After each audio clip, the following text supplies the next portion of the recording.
There's a famous quote that goes, entrepreneurs jump off a cliff and build parachutes on their way down.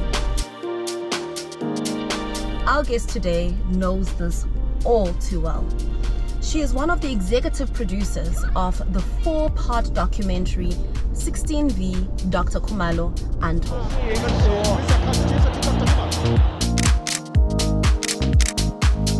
A wife, she's a mother, and one of my favorite people in life. And like many other women, Leruo Dichaba knows the importance of actively navigating the tensions of pursuing and living her purpose and her dreams on a professional, personal, spiritual, and social front. I could say more, but I don't want to speak for her when I'm literally a few meters away from her. So do join me as we drive Leruo Dichaba on a new adventure on She's Driven.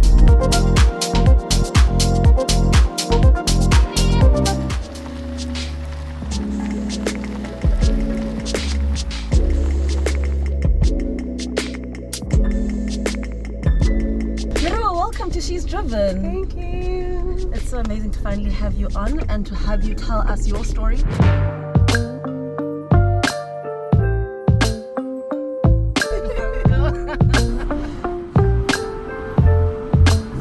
I was about to do an intro and really introduce you, but I realized you are a storyteller. I am. You are a storyteller. So I think just from you, I want to hear it from you. Who is Leruo? And where does she come from? Where was Leruo born? What is Leruo about? Leruo was born in the Free State in a mining town called Welkom. That's where I'm from. Came to Joburg to study many years ago. Well, not that long ago, but relatively long ago. I'm a passionate storyteller. I'm a proud African. I love storytelling. I think where that came about was when I was studying. I was actually at the Thabo Mbeki Leadership Academy, and that's how I sort of like got conscientized. One thing that I specifically remember is the importance that media plays, or that it has played, in history, in colonization, in apartheid, in our day-to-day life. How that tool is used to make us think in a certain way, to make us perceive ourselves in a certain way. And I was like, I like politics, but media is interesting. You know what? I'm gonna pursue that. So that's how I became a storyteller. And I mean, you're not shy to talk about politics in your storytelling. Absolutely. How you've given us a brief as to how you got conscientized. But how has that impacted your kind of storytelling, in knowing that you're a political body and knowing that politics cannot be removed from storytelling? It's critical, and I think it's a calling, because I'm so passionate about politics. I think everything that I do has to have an element of politics in it. Because how I view politics is that, politics are about day to day. Politics, inform our living. It informs the bread, the cost of bread, the cost of petrol, the cost of everything. So as much as, people like to say, I'm not interested in politics, it's for politicians, it literally impacts how we live. And so it's in everything that I do, Let's go back to the child Leruo. Yes. What's one childhood memory that never fails to warm your heart? The moments with my dad. I was extremely close with my dad. Well, he's late now.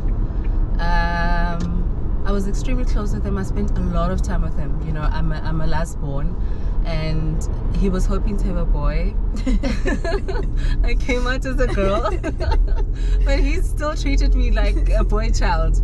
So he was a taxi owner. I'd go everywhere with him. When he has taxi meetings, when he's fixing cars, everywhere. So you know, that still stands out for me, because it was in the little moments and the little comments, you know, that he would make, you know, to me, that I'm like, oh, wow, you know. Typical example, you know, my dad always used to say to me, you know, there's nothing that you can't do that a man can do. Always remember that. Always remember that everything you set your mind on, you can do and you can achieve. I mean, and there's so many lessons, but that one stands out for me. And he was like, and you're pretty, you know. And you're pretty, but you know, just tell yourself that everything you put your mind on, you can do. So yeah, it's just moments with my dad. And can you tell us, like, of one time, what is that one moment, if there is a one moment, when you knew your calling and you knew that you were destined to be a storyteller? That one moment, it was when I was at ABR. It's a digital radio station called Africa Business Radio. And I was producing a couple of shows, and I just realized the power that I held at the time to change narratives. It was at that moment I'm like, wow, this is so powerful that, you know, you have the power to make people think in a particular way and to view certain views in a differently, you know. So I think it was when I was working at Africa Business Radio.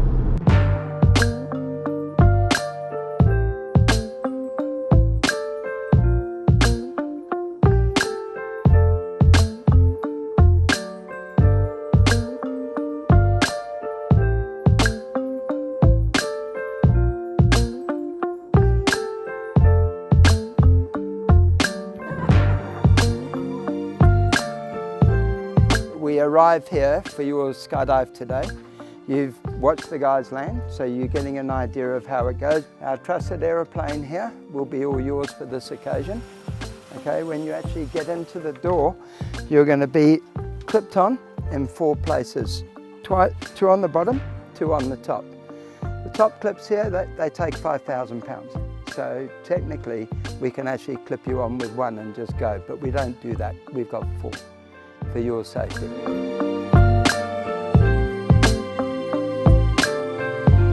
So we get to the door, we're going to go into an arch or banana position. Your legs are going to go underneath the plane here. You're going to push your hips forward, your head back, fold your arms, and you're going to go into what we call an arch or a banana position. We're about to parachute. I'm so nervous. I'm so anxious, but Leruo is simply excited because this is something she's had on her bucket list for a long time. But I can see why. This superwoman has taken flight, and she actually wants to literally take flight as her career has. Let's go. Excellent. Well done, Yuri. Running into the plane. You ready for this? I'm ready.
Awesome. That was really amazing. What would you say was the best part? Jumping out of the plane. Yeah? Yes. And would you do it again? When you jump out, you're like, there's no turning back now. Congratulations. Give me a high five. Welcome. Thank you. How was the jump? It was exciting, hectic, scary. Like my adrenaline was so high because like a million things was going through my mind. Like finally I'm doing this, yay! Was it what you expected? Yes, it was what I expected. Because actually, was it? I didn't know. I didn't have any expectations because I didn't know what to think, what was gonna happen. But it was an amazing feeling, just the freedom that you get when you after jumping. Yeah. It's like, yes, I did that. Now I must survive. I just jumped. I have to remember everything they taught me. But like just the breeze and against your skin, it's liberating. It's amazing. And drawing parallels to the jump and entrepreneurship, and your own personal experience of that jump, what would you say? How would you best word it? It's the same, hey, because when you start off with your business you get excited, you've planned, you're ready to rock and roll. And you're like, yes, I'm gonna do this, and then you jump and then like, oh, what did I get myself into?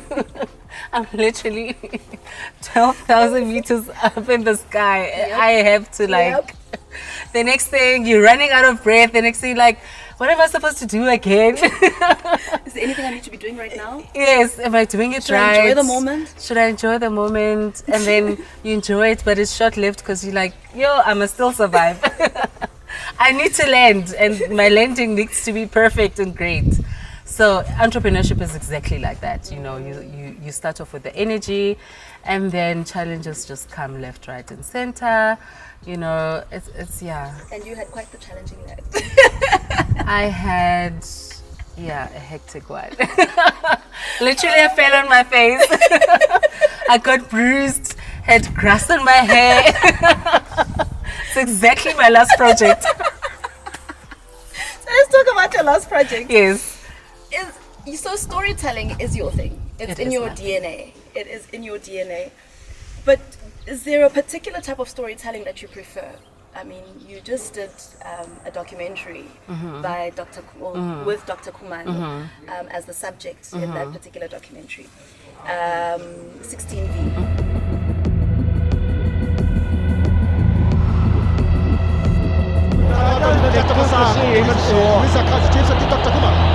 Already, it's an open game.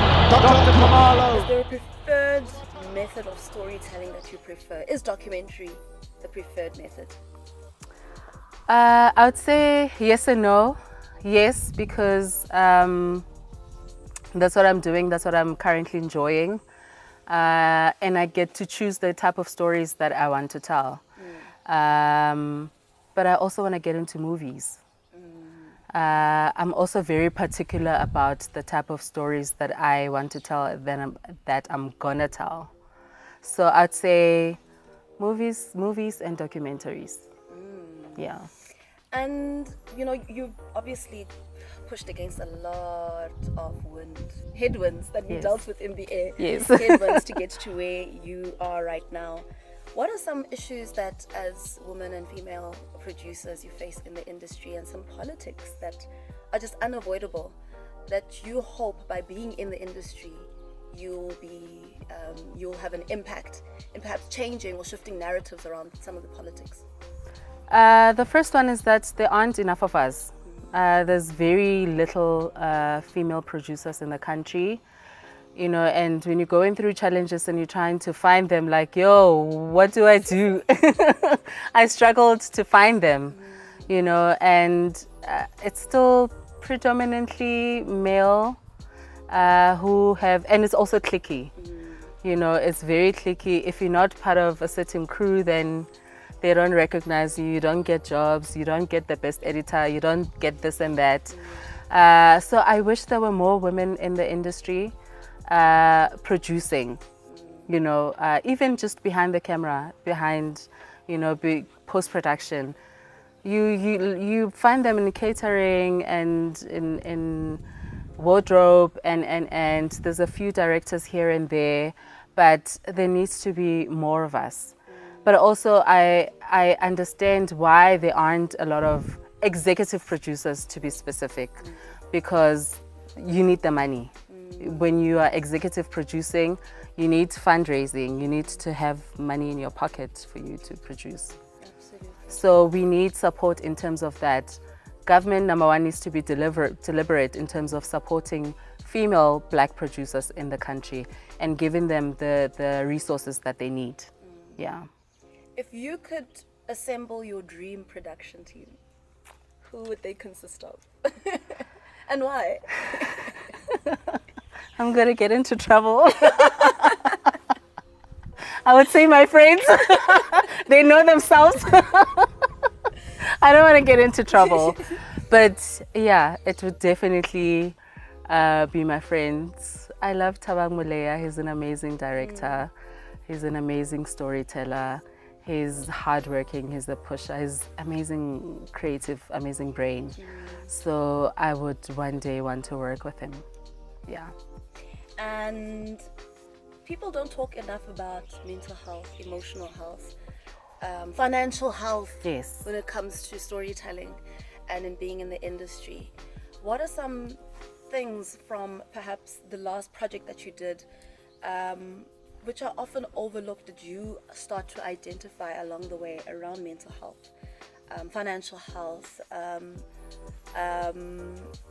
you know, being a lot more deliberate in the storytelling to bring these things up about how these things affect the process and affect the storytelling? It's very difficult in the industry, especially with some people who start off young and then, you know, you're not used to fame. Now you have to deal with fame. And then the next moment you getting paid so much money, then it all goes away. And a lot of these artists, that's where they struggle. First of all, to deal with the fame that goes away and no longer having money. But they never get equipped on how to deal with, you know, when things fall apart or when things end. They don't prepare in terms of, you know, financially, what's going to happen to me when I no longer earn a salary. I mean, we just had recently the guy who used to act on Business and Sezwa, you know, who posted and said, guys, I need money, you know. But also there's still politics also involved in that, because our actors don't earn what do you call it? Royalties. You know, their stuff gets played on TV for years and years and years, and you know, they don't earn royalties from that. So I think that needs to change. We need to speak more about it. We need to fight. There are people who've been fighting for many years. Florence Maseba is one of them. You know, so we need to amplify that voice to say something needs to happen, something needs to change. We have a lot of corporates who also have a responsibility, you know, to assist in terms of mental health and financial health for artists and athletes in the country. Yeah. And how do you take care of your mental health throughout this? You're telling all these stories. You're obviously getting absorbed in these stories. You're invested in the stories. Yes. How do you take care of your own mental health in this journey? I'm very good at shutting down. I'm very good at putting the phone away. I'm very good at not doing humans. Where I'm like, hello, not today. Don't call me, don't bother me. I travel a lot. So that's how I take care of my mental health, where I just shut down, go away, write, decompress, get inspiration, spend time with my kids. That also helps. Music helps, food helps, friendship helps. So, and I'm very deliberate about that. So that's why I'm very deliberate about the people I keep around me, because they keep me sane. Otherwise, I drive you insane. sometimes. So let's talk about 16V, the Yes. Doctor Khumalo story, Untold. You know, what was the moment where you were like, this is the story I want to tell? Just how it happened, right? So we were working on a different project which was driving us insane, and my business partner came into the office one day. He's like, you know, let's do a sports story. I'm like, what do you mean? It's like, no, I'm thinking we should forget about what we're doing now and focus on something else. And I'm thinking Doctor Khumalo, and I got goosebumps. Like, what did you just say? It's like Doctor Khumalo. I'm like, do you have his number? He says no. I'm like, I'll find his number. And I remember that was a Tuesday. Found his number the following day, and then we called him on a Friday. Cold call. He didn't know who we were.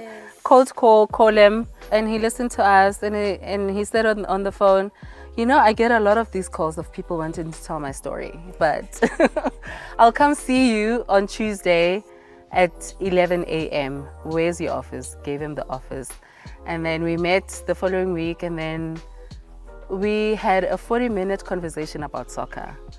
And then after that, I was like, so we're doing this, right? It's like, I think so. It's like, I don't know what you guys watched with because a lot of people have asked to tell my story, but it has never felt right. But this is the moment. I trust you guys, and we're going to do it. And that's how it happened. Amazing. And how long did it take to complete the project and to bring it to fruition? A long 2 years. And did it ever feel like this thing is just not going to get off the ground? No, I always had faith it's going to happen, and I knew that whatever challenges that came my way was, you know, for us to learn. Every curve was a learning one, so I took the punches, I took everything as it came, but I knew that it was going to come to fruition, and it was going to be great. Yeah. And we look forward to watching it. We look forward to watching it. So quick rapid fire questions. Whoa. Need very quick answers. Whoa. What do you look for in a script?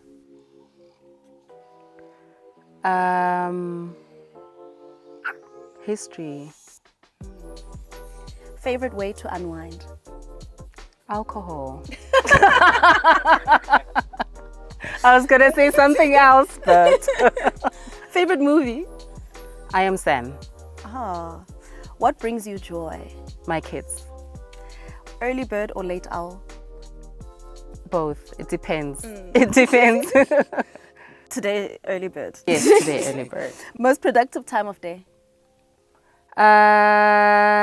Like 6 a.m. Yeah. Who makes you smile? Solomon, my son. Solomon makes us all smile. Yes. Finish the sentence. She is? A superwoman. Thank you so much for joining us, Leruo. Thank you. Thank you for having me. I really appreciate it. It's a pleasure. It's an honor, actually. Superwoman takes flight. Do watch the episode on artofsuperwoman.com where we profile Leruo Dichaba, executive producer of the new dropping documentary 16V, Doctor Khumalo, The Untold Story. It is dropping on Mzansi Magic. Be sure to catch it every Sunday for the next 4 weeks on Mzansi at 8 p.m. 8 p.m. Do watch it.